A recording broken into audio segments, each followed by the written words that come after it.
लोकतंत्र का धर्म ग्रंथ है भारत का संविधान। संविधान के मुताबिक ही भारत होता है शासित। बाबा साहब अम्बेडकर को कहते हैं संविधान के जनक। पीएम मोदी के आर्थिक सलाहकार परिषद के चेयरमैन विवेक देवराय ने एक नए विवाद को हवा दे दी है। देवराय ने भारत के संविधान के बारे में एक अखबार में लेख लिखा है, जिसमें यह लिखा गया है कि देश को नया संविधान अपनाने का आधार दिख रहा है। साथ ही उन्होंने ये भी लिखा है कि इस बारे में विचार करना चाहिए, जिसके बाद विपक्षी पार्टियां न केवल देवराय बल्कि पीएम मोदी पर भी हमलावर हो गई है। ऐसे में यही वक्त है कि हम अपने संविधान पर एक बार फिर से नज़र डाल लें।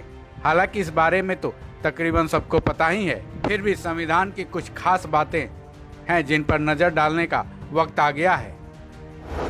दुनिया का सबसे बड़ा संविधान। भारत का संविधान विश्व का सबसे बड़ा लिखित संविधान है। जब यह लिखा गया था तो इसमें 395 अनुच्छेद, 8 अनुसूचियां और 22 भाग थे।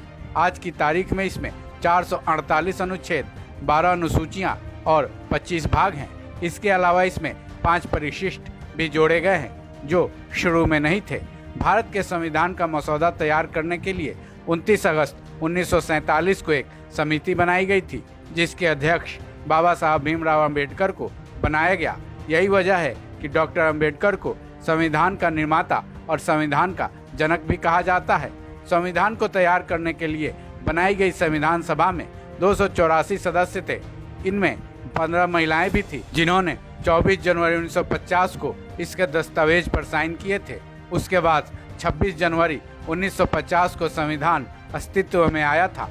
संविधान को पारित करने में 2 साल, 11 महीने और 18 दिन का वक्त लगा था। संविधान की प्रस्तावना और विशेषता। संविधान की प्रस्तावना को इसका हृदय माना जाता है।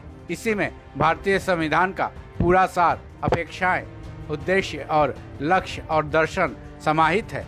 संविधान की प्रस्तावना ही भारत की जनता को सीधे तौर पर शक्ति देती है। यही वजह है कि प्रस्तावना का पहला वाक्य हम भारत के लोग से शुरू होता है। हमारे संविधान की सबसे बड़ी खासियत यह है कि वो संघात्मक होने के साथ साथ एकात्मक भी है।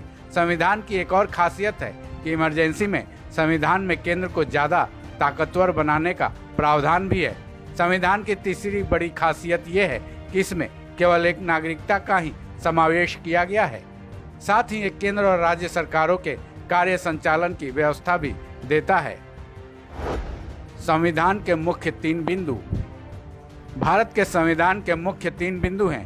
पहला, राजनीतिक सिद्धांत, जिसके मुताबिक हमारा इंडिया एक लोकतांत्रिक है। इसके मुताबिक भारत सार्वभौमिक और धर्मनिरपेक्ष राज्य होगा। दूसरा बिंदु, देश संचालन की विधि। इसके तहत भारत के सरकारी संस्थाओं के बीच संबंध, एक दूसरे के साथ कार्य करने का सामंजस्य, उनके अधिकार और उनके कर्तव्य होंगे। साथ ही वो प्रक्रियाएं होंगी जो संस्थाओं पर लागू होंगी। और तीसरा बिंदु है भारत के नागरिकों के मौलिक अधिकार। इसी में मौलिक कर्तव्यों के बारे में भी बताया गया है। इसके साथ ही तीसरे बिंदु में भी राज्य के नीति निर्देशक तत्व क्या होंगे उसके बारे में भी लिखा गया है। संविधान के मुताबिक संसदीय स्वरूप। भारत के संविधान में ही प्रधानमंत्री, राष्ट्रपति और तमाम संसदीय व्यवस्था को बताया गया है। मसलन केंद्रीय कार्यपालिका का प्रमुख राष्ट्रपति होंगे। भारत के संविधान की धारा 79 में राष्ट्रपति, लोकसभा और राज्यसभा के बारे में लिखा गया है। वहीं धारा 74(1) के जरिए ये व्यवस्था की गई है कि कार्यपालिका प्रमुख राष्ट्रपति की सहायता के लिए एक प्रधानमंत्री का पद होगा, जिनके नेतृत्व में एक मंत्री परिषद भी होगा। ये सभी राष्ट्रपति की सलाहों के मुताबिक अपने कार्यों का निष्पादन करेंगे। ऐसे में मंत्री परिषद का मुखिया प्रधानमंत्री होगा। संविधान संशोधन और धर्मनिरपेक्षता। संविधान लिखते वक्त ये माना गया कि बदलते वक्त के मुताबिक इसमें भी बदलाव लाना पड़ेगा। ये सोच इसलिए रही ताकि देश का विकास न रुके। इसीलिए संविधान में संशोधन की प्रक्रिया को भी रखा गया, जिसके तहत पहला संशोधन 18 जून 1951 को किया गया था।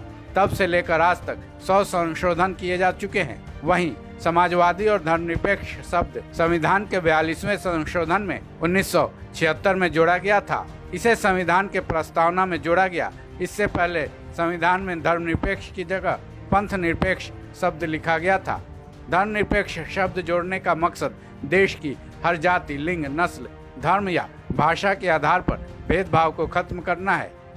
यह देश के हर नागरिक को बराबर का दर्जा देता है। इस खबर में बस इतना ही। बाकी अपडेट्स के लिए जुड़े रहें वन इंडिया के साथ।